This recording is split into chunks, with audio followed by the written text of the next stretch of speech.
Uma sombra longa e sinistra atravessa a história do cinema. Uma criatura de olhos penetrantes e silhueta macabra. Em 1922, o diretor F. W. Murnau nos trouxe Nosferatu, o filme que não só deu vida ao terror gótico no cinema, mas também desafiou as barreiras entre o mundo real e o sobrenatural. Hoje no Romances Imortais vamos explorar os segredos, as controvérsias e o legado desse clássico absoluto. Prepare-se para mergulhar no mistério por trás do vampiro que redefiniu o medo e deixou sua marca eterna na história. Agora venha descobrir o que torna Nosferatu uma obra-prima imortal. No gênero de terror, poucos filmes alcançam o status icônico de Nosferatu de 1922. O clássico mudo de vampiros, dirigido por F. W. Murnau, Friedrich Wilhelm Murnau. No entanto, por trás dessa obra-prima há uma produção marcada por desafios e controvérsias. Essa é a fascinante história que deu origem ao filme.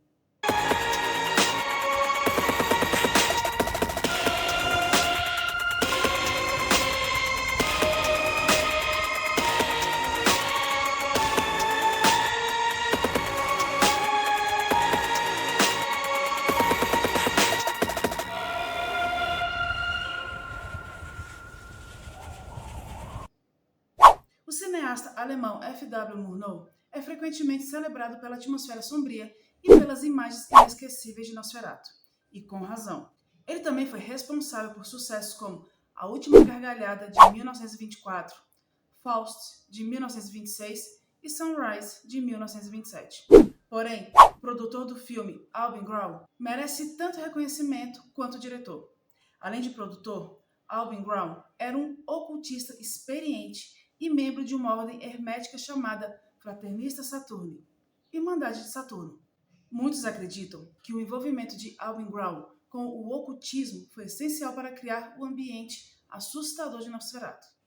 Símbolos herméticos e referências esotéricas podem ser observados em várias cenas do filme. Quando Albin Grau fundou a produtora responsável pela obra, sua visão era clara: criar filmes que abordassem temas espirituais e sobrenaturais. A relação com Drácula. Bom, não há como negar, mas muitos críticos apontam que Nosferatu é uma adaptação não autorizada de Drácula, o célebre romance de Bram Stoker. Enquanto servia na Sérvia durante a Primeira Guerra Mundial, Albin Grau ouviu histórias locais sobre vampiros que capturaram sua imaginação. Em um artigo de 1921, ele relatou uma conversa com um fazendeiro sérvio que narra uma experiência assustadora de sua vila. Segundo o relato, o pai do fazendeiro havia morrido sem receber os sacramentos sagrados. E semanas depois, uma série de mortes inexplicáveis começou a ocorrer. Testemunhas afirmaram ter visto o homem morto perambulando. Os aldeões decidiram abrir o túmulo e encontrar o caixão vazio. E na manhã seguinte, encontraram o cadáver em perfeito estado, mas com dentes tão longos e afiados que ele não conseguia fechar a boca. Seguindo então os costumes locais, cravaram uma estaca em seu coração e queimaram o corpo. Embora Albin Grau pudesse estar exagerando para promover o filme, lendas como essa são comuns na Europa Oriental, berço de muitas histórias de vampiros. A região foi palco de várias histórias relacionadas a esses seres, incluindo relatos sobre o folclórico Sava Savanovic, um dos vampiros mais famosos da Sérvia. Com uma mistura de esoterismo, folclore e genialidade cinematográfica, Nosferatu tornou-se um marco do terror, influenciando profundamente o gênero e solidificando o vampiro como ícone cultural. Como evitar o plágio? Embora os criadores de Nosferatu tenham dado ao seu vampiro central uma identidade visual e uma atmosfera própria, no fundo, o filme é essencialmente uma adaptação de Drácula de Bram Stoker, com alteração nos nomes dos personagens. Isso ocorreu porque Albin Grau, o produtor, não conseguiu adquirir os direitos autorais do romance junto ao espólio de Stoker. A responsabilidade de evitar problemas legais recaiu sobre o roteirista Henrik Galeen. Ele modificou os nomes, cenários, descrições e simplificou a trama para transformar o extenso romance de Stoker em um filme mudo. Assim, o Conde Drácula tornou-se Graf Orlok. Jonathan Harker virou Thomas Hutter. Renfield transformou-se em Nock e Mina Harker tornou-se Ellen Hutter. Personagens secundários icônicos como o Professor Van Helsing e Quincy Morris foram completamente eliminados. Apesar de todos esses esforços, as mudanças não foram suficientes para livrar a produção de ações judiciais. O enigmático Max Schreck. O ator que interpretou Graf Orlok, Max Schreck, tornou-se uma figura cercada de rumores. O mais famoso deles sugere que Shrek era, na verdade, um vampiro, uma teoria explorada no filme A Sombra do Vampiro, de 2000, no qual Willem Dafoe interpreta Shrek como uma criatura sobrenatural. Na realidade, de acordo com o biógrafo Stefan Eickhoff, Max Schreck não passava de um ator excêntrico e talentoso, conhecido por sua versatilidade e personalidade peculiar. Filho de um funcionário público, Schreck teve uma longa carreira, com mais de 800 papéis no cinema e no teatro. Ele era descrito como um solitário leal e consciente, sem família próxima e com um senso de humor peculiar. Seu nome, que significa terror em alemão, certamente contribuiu para os rumores sobre ele, a luz do sol e os vampiros. Hoje é quase impossível desassociar a ideia de que a luz solar mata vampiros. Curiosamente, esse trope não fazia parte do folclore original, nem do Drácula de Stoker, onde o sol apenas enfraquecia o vampiro, mas não o destruía. Foi Nosferatu que popularizou a ideia de que os raios do sol poderiam desintegrar um vampiro.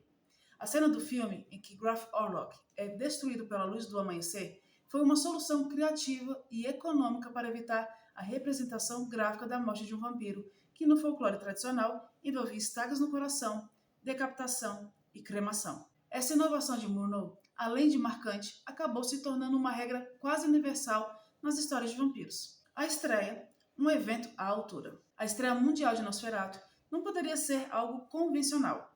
Em 4 de março de 1922, o filme foi exibido no Marble Hall do Jardim Zoológico de Berlim, em um evento grandioso e temático. A noite incluiu uma apresentação no palco com prólogo narrado pelo próprio Mark Schreck, seguido de um número de dança. E após a exibição, houve um elaborado baile de máscaras, com trajes macabros e fantasias que combinavam com o clima mórbido do filme. O evento, apelidado de Festival Nosferatu, contou com a presença de personalidades do cinema alemão e durou até as 2 horas da manhã. A festa e a campanha de promoção do filme custaram mais do que a produção em si. Hoje, um evento semelhante ocorre anualmente em Austin, Texas, conhecida como Cidade dos Morcegos. Austin celebra o Festival Nosferatu, atraindo fãs de vampiros de todo o mundo, controvérsias e antissemitismo. Bom, infelizmente Nosferatu não escapou de críticas por suas possíveis conotações antissemitas. Durante o início do século XX, o antissemitismo era difundido na Europa e judeus frequentemente eram associados a figuras sinistras, como bruxas ou criaturas bebedoras de sangue. A aparência de Graf Orlok, com traços exagerados e comportamento predatório, evocava estereótipos antissemitas da época, o que conferiu ao filme uma tonalidade preconceituosa aos olhos de muitos críticos. A obsessão de Julius Streicher. Entre os presentes na estreia de Nosferatu, um nome sombrio se destacou: Julius Streicher, futuro editor-chefe do jornal antissemita de Hitler. Streicher ficou tão fascinado pelo filme que o assistiu repetidamente. Mais tarde, usaria as páginas de seu jornal para associar judeus a vampiros, empregando arte e prosa para alimentar sua agenda de ódio. Embora Murnau tenha sido conhecido por sua convivência amistosa com judeus na indústria cinematográfica, Nosferatu ainda carrega a acusação de explorar o medo do outro, uma crítica também frequentemente feita ao próprio Drácula de Bram Stoker. O processo para destruir Nosferatu. Como já mencionado, Nosferatu foi uma adaptação não autorizada de Drácula, com nomes e elementos da história alterados para evitar problemas legais. Mas esse esforço não foi suficiente para escapar da determinação de Florence Balcom, viúva de Bram Stoker. Após a morte de Stoker, Balcom dependia financeiramente dos royalties de Drácula, e ao descobrir que Nosferatu havia sido produzido sem permissão, exigiu uma compensação financeira. Quando isso foi negado, recorreu aos tribunais para que todas as cópias do filme fossem destruídas. A decisão judicial foi favorável a Balcom, e esse foi um dos primeiros casos de pena de morte para uma obra cinematográfica. Todas as cópias e negativos do filme deveriam ser queimados. No entanto, algumas cópias já haviam sido distribuídas internacionalmente, permitindo que o filme sobrevivesse à tentativa de sua erradicação completa. A falência da Prana Film. A produção de Nosferatu foi um empreendimento arriscado e caro. Quando Balcom processou a Prana Film, o produtor Albin Brown tomou uma decisão drástica para evitar maiores perdas. Declarou falência. As finanças da Prana Film já eram frágeis, mas o peso do processo judicial foi insustentável. A declaração de falência fez de Nosferatu o único longa-metragem da produtora. Alvin Grau vendeu os direitos do filme para a Deutsche Film Production, que sem a aprovação de Murnau, editou e relançou o filme. Versões diferentes. A decisão judicial e as edições subsequentes resultaram em várias versões de Nosferatu, cada uma diferente da outra. Uma dessas variações foi The 12th Hour, A Night of Horror, a 12ª hora, Uma Noite de Terror, lançada em 1930 com uma versão sonora do filme. Essa edição incluiu novas cenas, um final alternativo, filmagens inéditas e até mesmo um ator diferente no papel do vampiro. E que hoje é uma raridade e serve como um testemunho da forma como os filmes eram frequentemente modificados e relançados antes do cinema consolidar sua linguagem artística. Curiosamente, Florence Balcom, mesmo após vencer o caso contra Nosferatu, foi convidada para uma exibição do filme em uma sociedade cinematográfica. Um legado superior a Drácula, enquanto Bela Lugosi eternizou o Conde Drácula no filme de 1931 da Universal, muitos críticos consideram Nosferatu uma obra superior. O vampiro grotesco e inquietante de Murnau trouxe uma profundidade etérea que ainda hoje impressiona.